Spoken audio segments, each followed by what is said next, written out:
عبداللہ بن عمر رضی اللہ عنہما کی حدیث آتی ہے، اللہ کے نبی صلی اللہ علیہ وسلم نے بیان فرمایا، اللہ تصلی الا الی سترہ، تم سترہ رکھ کر ہی نماز پڑھنا، ولا تدع احدا یمر بین یدیک، اپنے سامنے سے کسی کو بھی گزرنے نہ دینا، فإن ابا، اگر کوئی شخص انکار کرے، زبردستی گزرنا چاہے، فلتقاتل ہو، تو اس سے جھگڑ جاؤ، اس سے جھگڑا کر لو۔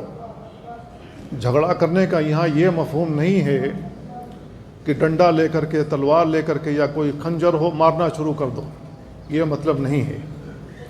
مطلب یہ ہے کہ اس کو اپنے ہاتھ سے اشارہ کرو، سمجھ گیا اشارہ رک جائے تو الحمدللہ۔ زبردستی کوئی شخص کر رہا ہے تو اس کو زور سے روکو، اپنے سامنے سے نہ گزرنے دو، اور اگر اور بھی کوئی شخص سختی سے گزرنا چاہتا ہے تو اس کو دھکا دے دو۔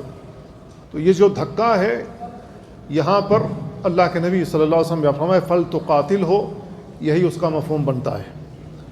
اللہ کے نبی صلی اللہ علیہ وسلم نے کیوں ایسا کہا کہ اس کو دھکا دے دو؟ فإن معه القرین، اس لیے کہ اس کے ساتھ جن ہے، شیطان ہے۔